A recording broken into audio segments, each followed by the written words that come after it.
Good afternoon, everyone, and thank you for taking the time to join us today.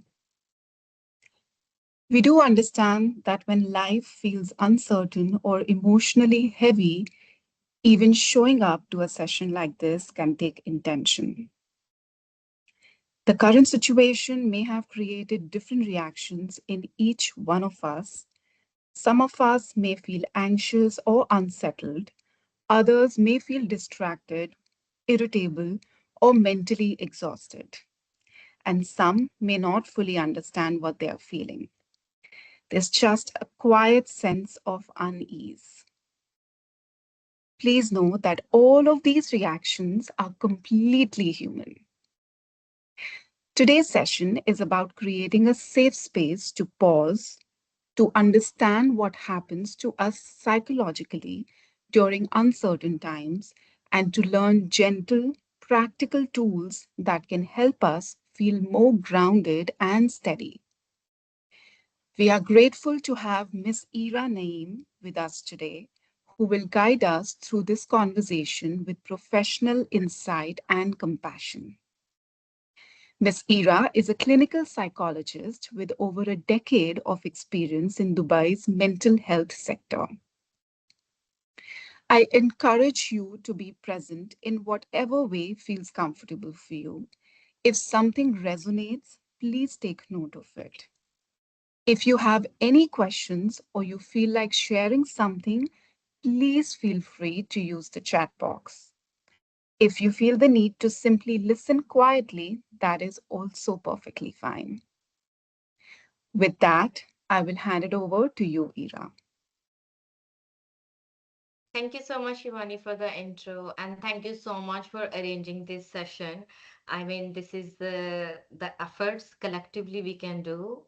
Obviously, there is nothing much we have in our control about the situation, but today's session we're gonna focus on what are the things that we can do in this situation to find our resilience. Because and I agreed to do this on a very short notice because what's going to happen, we all are going through this situation. Many of us will maybe in a month or 2 months, once all of this is over, many of us will move on and maybe somehow cope with it in a very different way. But there will be a number of people, I will see them in my therapy room, that they would go through PTSD. Because right now, what we are going through is a trauma, and any traumatic situation that we go through now depends on so many factors, that why do some people they move on from it and why it impacts some brain in a very harmful way. So today we're going to talk about some strategies, some helpful tools that will help you right now to protect your brain health for the future. Not only coping right now, but also the protection and prevention for your brain health for the future. So what we're going to focus on today, understanding bit about what's happening, and I think all of you already know, and how our body and brain reacts whenever we are in a certain situation and what we can do. I think right now, I've been living in Dubai for past 12 years, and the 28th of February was the day, first time I ever felt a bit vigilant on the road while I was driving. And that feeling was very, very new to me, never experienced it before. So, something that's very uncertain, something that's a shock, something that you have never experienced before, can really bring out so many feelings in us. And I'm sure we all have been feeling the same way. So right now, the current situation in the UAE and also in Middle East, first thing that we really need to highlight is we all are listening to these sounds that it just happens and our body goes into this fight and flight mode. Quickly, we just go into this hyper vigilant mode where it's like, okay, where this is coming from, what has happened, Is there a fire? So what's going on? So this interception, whenever it happens, it creates a big sound. And whenever that sound is there, our body and our brain goes into the fight and flight mode. Secondly, emergency alerts are there. So I remember one of the night, maybe some people have managed to sleep, and many of them, we were not able to sleep. But by 12:30 in Dubai, we had the emergency alert. So anytime we are doing something, our brain is busy somewhere else, and any sudden disruption of noise when it happens, it just take our vitals to the very high level. So emergency alerts are there, airspace closure and flight disruptions are there. You can see a lot of noise on social media about people stranded in Dubai or in other different countries, and the flight disruption. Not only that, our daily life disruptions are there. Again, feel like it's somehow COVID is there and we're back to remote work. Our movements are limited. We are facing banking challenges, grocery challenges. There is this panic that has really disrupted our daily life, that we were able to somehow back to normal after the COVID was over. However, all these situations that we are going through has been impacting our body and our brain in a way that we don't even realize. And when I say we don't even realize, I think let's start with the interception sound. So in psychology, it's like whenever there is a sound that's disrupting and we have associated with a sense of lack of danger and a sense of lack of safety, and it's a sign of danger, we are you need to notice that, okay, my stomach is not okay, my heart rate is not okay, maybe I'm trembling, maybe something has happened, maybe I'm like shivering, or I'm very cold, or I'm very hot, but something has happened in your body whenever you hear this sound or whenever you hear any emergency alert.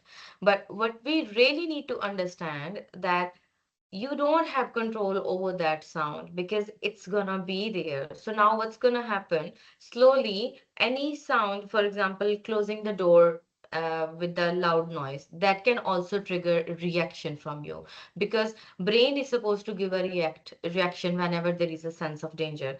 However, once that sound is gone, now all these vitals that were up, now they are supposed to come back to normal state. So, are we really taking our time to bring those vitals back to normal?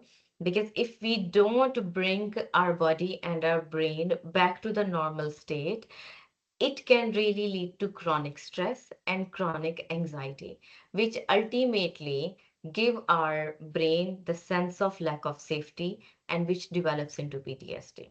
So it's very important for all of us to acknowledge whenever you hear this sound. One another thing that I have observed in people around me is like, if there are three people, three of them will react in this situation very differently. Maybe one person is very anxious. They don't even want to leave their house. One person is absolutely fine. They're like, oh, it's okay. Whatever happened will happen. They are keeping it very, calm, chill. So what's going on now? Subconsciously, we've been putting a lot of pressure on ourselves, like why I am scared and the other person is not scared. And not only that, it's the other way around as well. If I am the one able to keep myself calm, why do I judge the other person and say, don't be anxious, don't think about it, it's gonna be fine, please don't overreact. So, what we really need to do is to acknowledge and normalize whatever reaction and whatever feeling you are feeling as an individual, those are valid. And why our feelings are different from the other person, because our genetic history is different, the way we have been raised, our family history, our cultural and religious backgrounds, our current circumstances, because maybe one person is more concerned about the future and the other person think like, no, I have enough safety in my future, it's okay, I'll deal with it. So, and our personality factors, already the history of trauma, already the history of maybe untreated anxiety or depression, that all these factors collectively are the reasons that why one individual's reaction is different from the other person's reaction. So what we really need to do, avoid judging other people and their reaction. And secondly, we really need to judge really less hard on ourselves. If I hear this sound and I feel scared, I don't have to really judge myself like, oh, you don't have to be scared, or feel like it was nothing. It's happening the whole day. Why still I'm feeling? Because it's a natural response to be scared. It's a natural response to be anxious. It's a natural response to whatever your body is going through right now to feel all these changes. Now, the emotional impact of all of it is fear and panic is the most important feeling that I think we all are experiencing. Any sudden explosion trigger instinctive fear reaction. Now, apart from fear, what I can see is helplessness is very common. Why helplessness we are experiencing? Because all this situation is really not in our control. Because who's gonna be in the leadership, who's gonna give certain orders, how they're gonna fight back, how they're gonna protect, what's the defense system, all these things are not in our control. So whenever something is not in our control as a human being, we have this instinct of feeling helplessness because I can't do anything, nothing is in my control.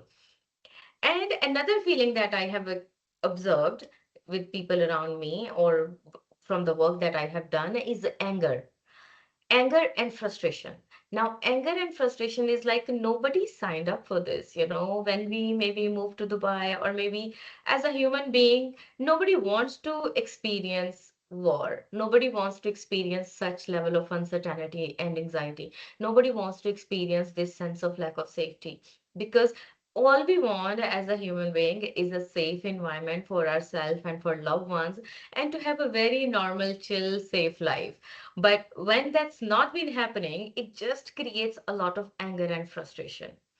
So I really want to tell all of you that it's very normal to feel anger, frustration, irritated, agitated, anxious, fear, panic, helplessness, or maybe just numb.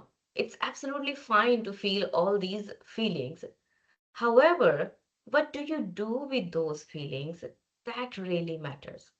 For example, if you are angry, it's okay to feel that anger. But in this current situation, what you do with your anger is really going to determine how we keep up our emotional and physical health, and how we impact other people around us, their emotional and physical health. What do I mean by that? I can feel angry, but I don't have the right to go out or maybe shout, or maybe take out my frustration onto other person, or maybe create some sense of I'm sure most of us know, like in movies they show, in other countries we see, like whenever this type of situation is happening, people are just angry out on the road doing certain things that we should not be doing. So it's absolutely fine to feel different emotions, but what do we do with those emotions is really going to determine your safety, as well as the safety of the people around us and the country and the city we are living in. So I am going to invite all of you, I'm going to go in the chat box and invite all of you to share how are you feeling right now in one word. So let's go back to the chat.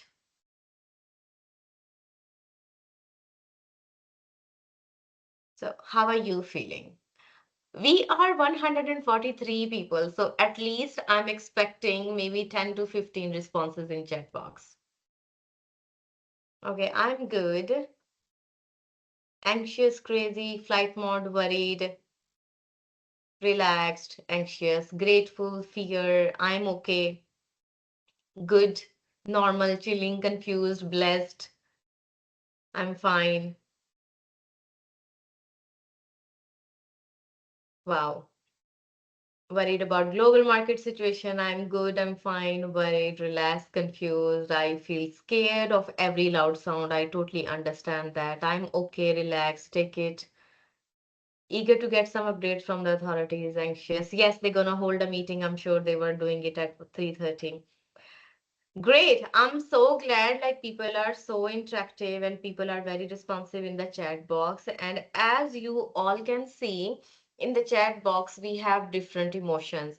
Some people are feeling normal, some people are feeling confused, not too worried, worried, safe, unsafe. So what I said in the first half of the our talk is we all can experience different feelings, so we don't have the right to judge other people, how they are feeling, and also the same way we don't need to judge ourselves also why I'm feeling the way I'm feeling, because all our feelings are valid, depends on our so many circumstances that how are we feeling. Thank you. A bit anxious, normal, Deepak. Perfect. I am so glad knowing all these responses. So let me go back to, yeah. So we spoke about the emotional impacts and we know that what we are feeling. Now, the next step that is really, really going to help you to protect your brain health and help you to cope with the situation is whenever you're experiencing these feelings, first thing you need to know that how my body is reacting. For example, if there is this loud sound, how my body reacted. Okay, it reacted. My heart rate is fast now. I am feeling bit agitated and I feel bit, hyperactivity in my body. So what do we need to do?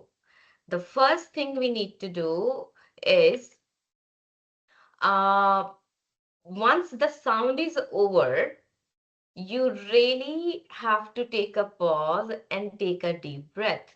Because why do we need to take a deep breath after that sound? Because whenever there is this sound, our brain has activated the fight and flight response. In here we have sympathetic and parasympathetic nervous system. So sympathetic nervous system is supposed to really shoot our vitals in any situation of danger, and our parasympathetic is supposed to bring it back once the stressful situation is over. So now the loud sound is gone and you have made sure that your surroundings are safe. It wasn't near you, nothing has happened. So come back to that moment and connect with your body.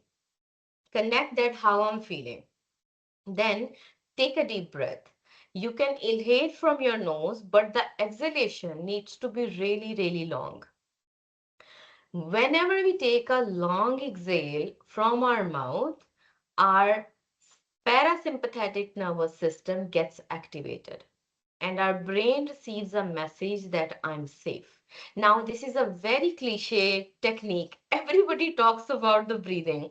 Everybody says, take a deep breath, take a deep breath. But I think somehow we just, we know what to do, but we just don't do.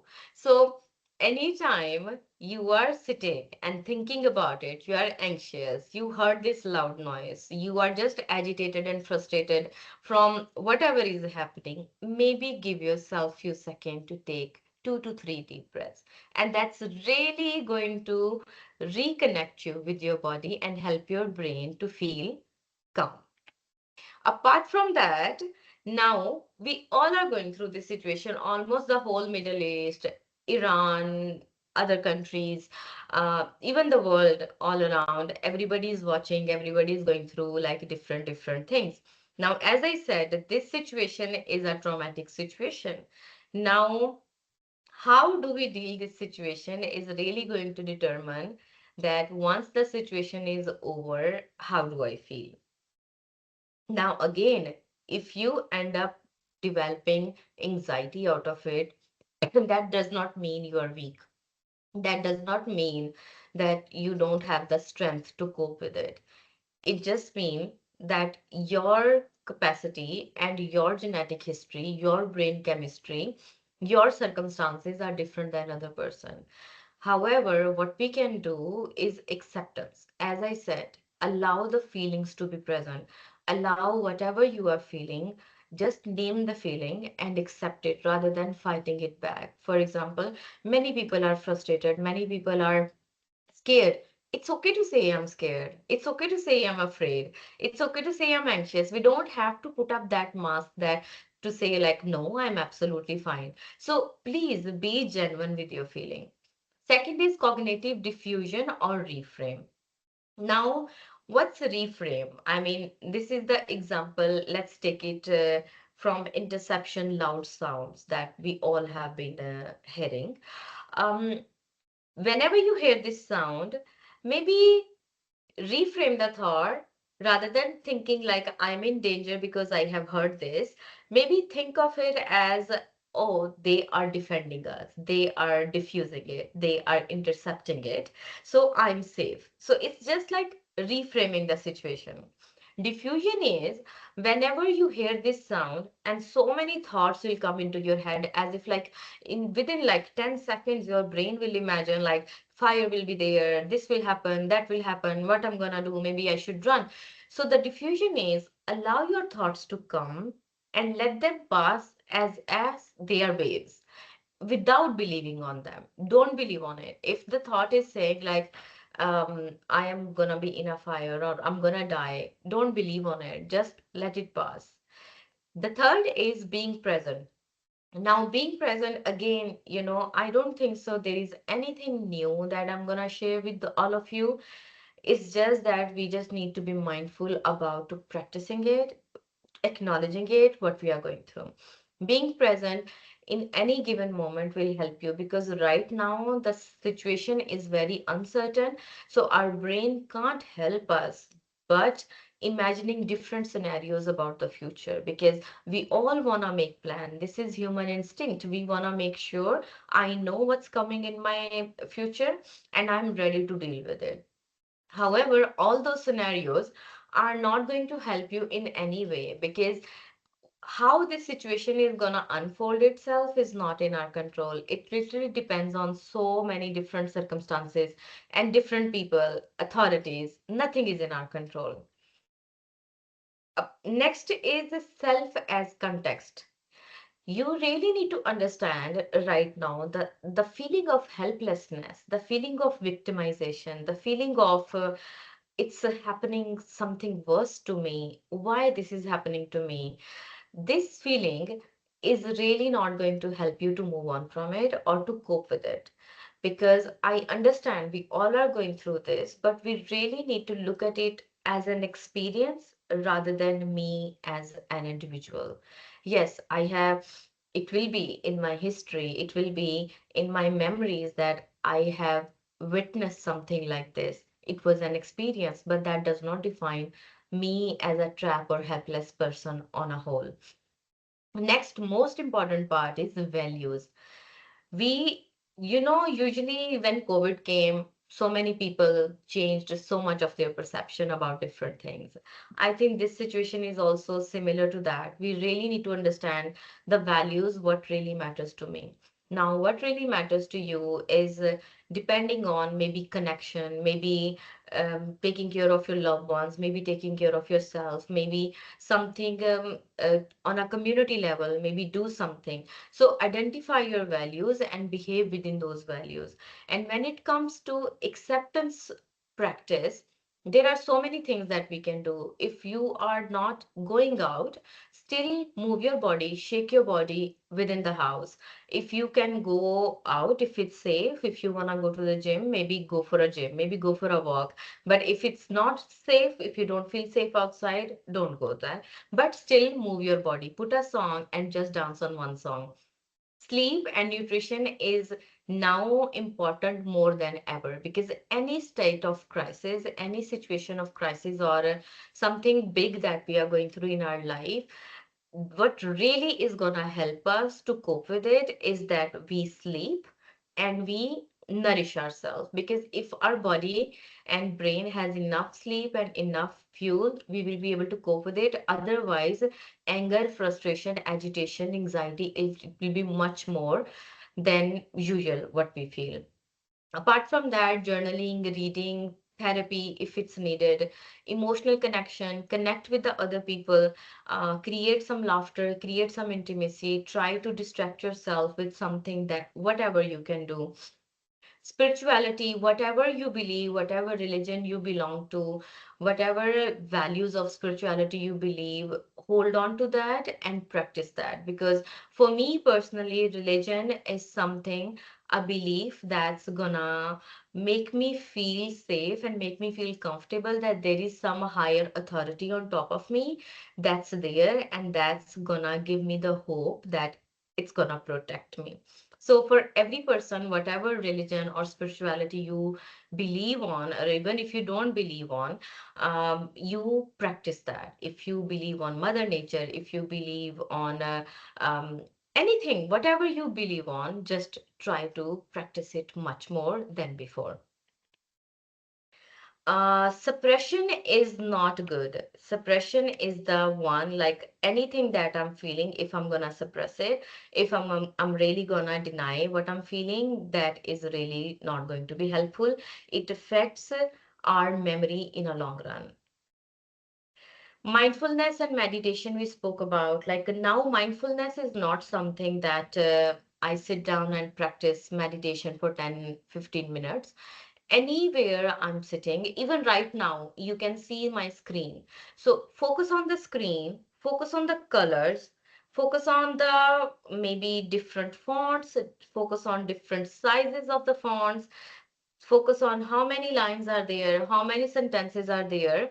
This small moment of being present in this moment can really bring your brain back into the sense of safety. Journaling and reflection, somebody asked me like how journaling can impact, how journaling can help.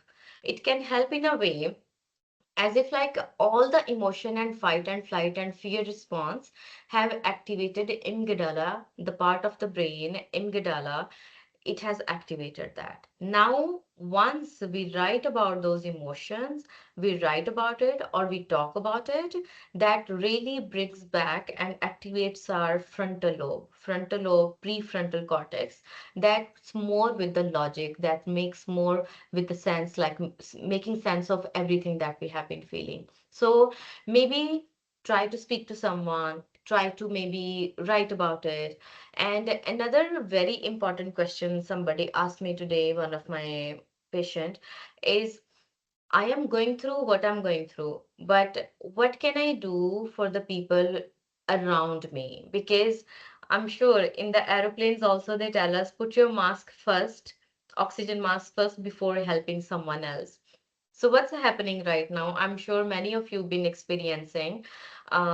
Maybe you are coping in a very different way, but your colleague or your friend or maybe your family member is coping in a very different way. So now not only you have to help yourself, but you have to help the other person also. Now that really depends your history and your personality traits. If you know how to set your boundaries, if you know what are your capacities and what are your limitations to show up for someone, and what are the values that you want to prioritize right now, because it also depends on the situation. My values of showing up for other people, maybe I want to prioritize that much more than maybe about myself. So it really depends on a very subjective feeling how much you want to show up for other people. But you really need to understand is repetitive talks about the situation, repetitive news, repetitive images, repetitive sharing information with each other on WhatsApp, repetitive maybe talking about it or venting about it. Again and again, it reminds your brain that I am not safe. And right now, what we really need to do, we need to take short breaks from this feeling, because right now it's very critical, it's a state of crisis. So we really need those chunks of small chunks of distractions from this thought that I am maybe not safe. Exercise and movement, any doctor in this entire world will tell you exercise. And I also posted about it today because somebody asked me how do I cope with my traumas or my current situation. For me, world can fall apart, anything can happen, but the only thing that helps me go through is exercising. I'm very religious when it comes to moving my body, and that helps me to show up for myself and to show up for different people that I see every day. So please, please move your body because it can really help you to diffuse the lactic acid, the adrenaline, and cortisol that we have been experiencing in this situation. Social support and community really depends on how much you want to show up for other people. Managing news and media consumption is very, very important in this situation. It depends on what are you gonna watch, how are you gonna watch, how many hours you gonna watch, the news, the people, the images, the sounds, the videos, all of it really depends. If you're really going to overwhelm yourself with this, it's really going to leave your brain very harmful impacts for the long run. Maybe right now it's helping you. Maybe right now it's making you feel safe. Maybe right now it's making you feel up to date. But in the long run, staying in this state of stress or crisis is really harmful for your brain in the long run. So, in short, integrating acceptance and action, in short, whatever we spoke about, is the first thing. Notice how I'm feeling in this whole situation. Once you notice, label that emotion, name that emotion, connect with your body, see where do I feel, and then take a deep breath on it. Give space to the feelings without trying to change it. It's very important that right now we are not judgmental towards ourselves and towards other people. Whatever the way you are coping, it's absolutely fine. There is no right and wrong way to cope with this situation as long as you are not hurting the premises, you are not hurting the circumstances, you're not hurting other people, and you're not hurting or adding into the disturbance in the community right now. All we can do is try to be protective towards ourselves and towards other, but allow if you want to feel how do we say this word weak, because most of the time the judgment come from the fact that I maybe consider myself weak. So if that's the way you want to feel, maybe acknowledge it and then take a deep breath on it. Choose a value that aligns and respond accordingly. And why do I say choose a value? Because in many situations sometimes our priorities keep changing. So right now, whatever the value you want to prioritize, act accordingly. Thank you so much, everyone. These are the takeaways that we should take from today's session. Show up for yourself, show up for others, manage whatever the way you want to manage. But the only thing I want to say, yes, the loud noises are there. We can see the things in the sky. We can hear the news. We can see so much on social media and on the news channel. And when the exposure is there, my brain is in a state of crisis. My brain is in a state of fight and flight mode, which is very normal. But my job, my duty, something that I can do to protect myself is bring my brain back from that state of arousal to the calm state. It can be even 5 minutes, 5 minutes break from all of that has happened, even chunks of small moments throughout the day. And reach out for professional support if it's needed.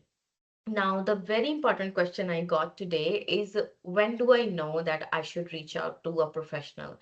Is you really need to understand that right now, whatever we are going through, if you didn't have a pre-existing anxiety or depression or any sort of trauma, right now, if your anxiety or worry or panic mode is 5 or 6 out of 10, it's absolutely normal. If you're feeling 7 or 7 and a half or 8 out of 10, then maybe you need to do something about it. You need to really upgrade the game of your self-care. However, if you feel that you are 8, 8.5, 9, you have done all of it, nothing is working, you are not able to sleep, you are not able to eat, you are not able to focus on work, you are not able to help yourself, but to think about or to imagine about different scenarios about whatever is happening, maybe reach out for professional help. Thank you so much, everyone. The questions are welcome anytime, anything, all the remaining time, I'm here to respond to your question. Thank you so much, Ira. That was indeed wonderful. And I'm pretty sure it helped a lot of us, a lot of the participants out there. We have a very big turnout for this session, Yes. by the way. And I'm going to try my best to go through all the questions that we have. So, to begin with, Ira, I have a question here. The person says, I think our families are more worried than us. How do we calm them down? And how do we talk to them? I lost it. Yeah. And how do we talk to them to make them less stressed, especially that they're not here with us? Yeah, I think I can 100% relate to that. My parents are also not here, and obviously, my dad couldn't sleep the first night. Um, the maximum you can do is be on a video call with them, try to spend more time with them, maybe give them short updates here and there. However, I can really tell you one thing, and you might not like it. There is nothing much you can do to help them. That really depends on their own resilience level, their own mental health, and their own strategies of coping with anxiety or uncertain time. Right now, you are here stuck in this situation. If you will really take a full responsibility of helping them, it will just add a more pressure for you. So I think the acceptance and then just releasing yourself from it, that I'm gonna do what I can do to support my parents or my family, but at the end it's their coping mechanism. Maybe you can give them some suggestions, but there is nothing more you can do. So acceptance of this fact is very important. Yeah, somebody said tell them not to watch Indian news. Absolutely. That is so true. I'm just going through all the chat messages, Ira, and there are a lot of thank yous. I'll keep scrolling down, and as and when I find a question, I'll shoot it out to you. Sure. A lot of thank yous. Okay, there is a question. What is the Mhm. first aid for a panic attack due to these kind of stressful situations? So, I also just made a video about it on my page. Yes, there are few things you can do to diffuse your panic situation, and the solution is only to activate your senses. When I say senses, we have five senses: taste, touch, smell, listening, and seeing. So now, for me, if I'll be in this situation, I will eat something really citric or really spicy. For example, you know, these Talkies or any citric candy, just take it, eat that, and that shock of the taste is gonna bring you back to the present moment. Apart from that, you can take the ice cube and rub it on your neck. You can put your face in the bowl full of ice. You can take deep breaths. Usually deep breaths don't work in the moment of panic, but anything that's a shock to your body, for example, spray a very strong scent here and smell with it. Take deep breaths with the smell. So, yeah, these are the few things you can do for that first aid. And after the nervous system is bit relaxed, try to eat something that's more like pleasurable. For example, having some ice cream that usually helps. Such a great tip, Ira. Thank you. Okay, we have a question here. The person would like to know, how do we manage kids who are worried? And I think it's a very, very important thing to address today. I know, I know. I mean, this is the biggest challenge because one thing we need to understand is our kids, their frontal lobe has not been developed until they are 18 years old. So, especially kids younger than 14 years old, whatever logic you will tell them right now, it's not going to help them. So try not to give a logic about it.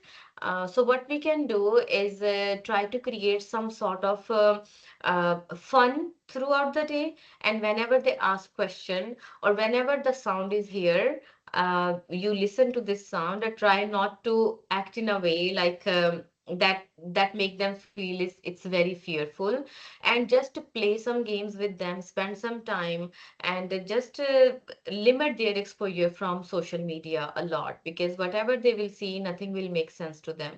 And I think it really depends on, it's a very vast topic how to manage kids, but help them take a deep breath. So whenever your kid is worried and it means they are hyperventilating, so hold their hand and tell them, yes, I do understand right now you are very worried. Let's take a deep breath. Mommy will take a deep breath with you. So practice it together. Help them to have, what I spoke about. Maybe play with some ice, maybe have some scents around them. So just to bring their body at calm, at ease. Thank you, Ira, for answering that. I hope it'll help a lot of parents out there. The next question, Ira, is while working or distracting, the stress feels low, but when you allow the mind to go back to the events, the stress comes back again due to unknown or uncertainty. How to calm down on long term? Hmm. I think this really depends on, let me see the name of the person. Okay. Nella, that really depends on our capacity or our pre-existing, maybe something that we are going through. We call it overthinking. So overthinking is like right now when I'm distracted, I'm fine, but when I'm free, those thoughts will come. So what we can do, you can play a game with yourself. You can say, yeah, these thoughts are there, these overthinking scenarios are there, but I'm just gonna observe them as a waves of the ocean. The waves will come and they will go. So allow yourself to imagine these thoughts flow and just coming and going from your mind without even believing on them. Secondly, whenever you feel like you can't stop overthinking, give yourself the timeline. The timeline is throughout the day, maybe from 4 p.m. until 4:15, I will worry about it. So allow a worry time. So whenever these thoughts are coming, remind yourself, oh, this is not my worry time. Whenever it's my worry time, I'll think about it. Right now, I need to think about something else. So there can be so many other ways to kind of distract yourself. But if nothing helps, I think exercise will help. You sweating it out will help. If all these strategies are not helping, then maybe you need to speak to someone. That's right.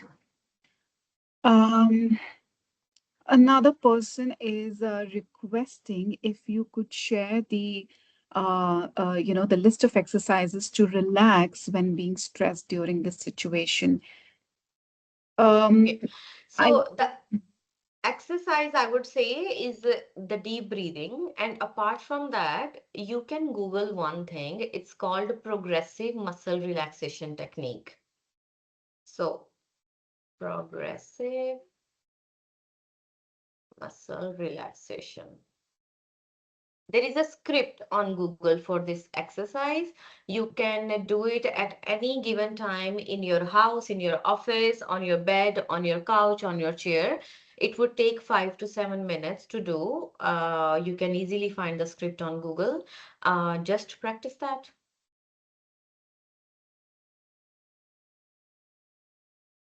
That's great. I hope that helps. What is that one key resilience habit you recommend we start today? Key resilient habit. It's a very general question. Can you repeat it? Okay. What is one key resilient habit you recommend we start today? Hmm.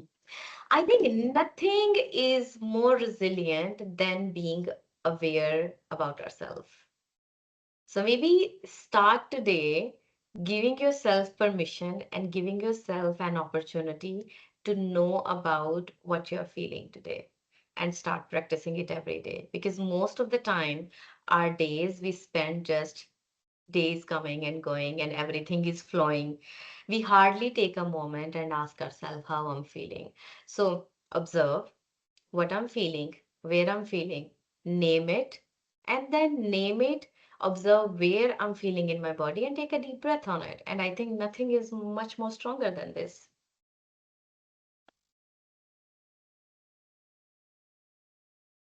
Thanks, Ira, for that. We have a lady here. She is saying that she's 7 months pregnant and Mm-hmm, she can't help but feels very anxious in the situation whenever there is an incident. mm-hmm, She also feels that the baby is feeling it and also stressed mm-hmm, out and kicking her really hard. So, mm-hmm. what do you suggest? I can understand, and I totally absolutely understand, Jasmine, because I cannot deny the fact that your baby is not feeling. Of course, your baby is attached to your body and to your mind through your umbilical cord. So, absolutely, your baby is feeling. However, try right now not to generalize the story in your mind because maybe the kicks are from something else. So maybe reframe the situation. Maybe reframing the situation is like rather than thinking my baby is kicking me because of the stressful situation, maybe think that my baby is telling me, Mama, I'm here and we're gonna be fine. So this is the message that my baby is trying to give. So we call it reframing. So that might help you.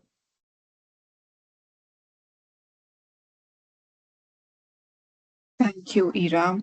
What are the most effective, quick acting techniques for managing panic and intense anxiety right now?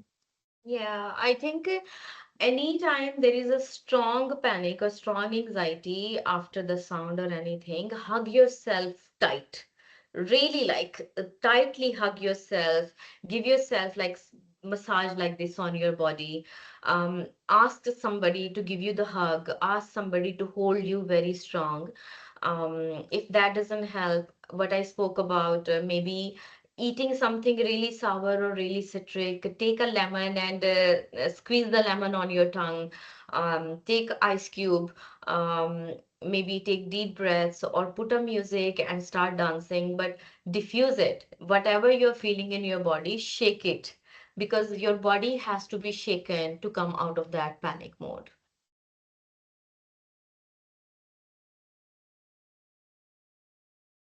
And whatever strategies we spoke about, if you know subjectively that you've been practicing it and nothing is helping, then maybe it's time to speak to a professional. Definitely, Ira. Would you like to share your contact details here if anyone would like to get in touch with you directly? Actually, it's a Mir Psychiatry Clinic, and Mir Psychiatry Clinic has a WhatsApp. I'm gonna give it to you.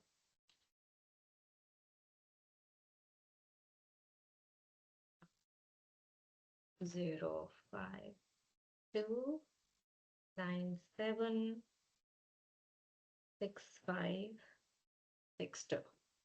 Okay. So this is the WhatsApp for my clinic. Right now at the clinic, if you want to speak to me directly, please feel free to book a session. However, at the clinic, we have a pay and claim. If your insurance covers psychology, it will be reimbursed. If your insurance doesn't cover, then we have different options. There are some discount cards available. There are some packages available. So we have Fuzza, we have different packages of number of sessions. So please reach out to the admin and inquire about it if you ever need it. Apart from that, you can follow me on Instagram if you are Indian or Pakistani. There is this. um, Instagram account I have where I make content only in Hindi and Urdu. May give you the name.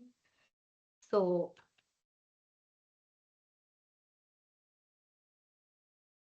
okay. So this account, here I make content in Urdu and Hindi, anything related to mental health. And apart from that, you can follow me on Meer Clinic Instagram page. And I'm there, active, trying to help people. Yeah, I believe somebody mentioned saying that the mobile number is incomplete. You want to check Okay, that? I'm sorry. Yes, let me check.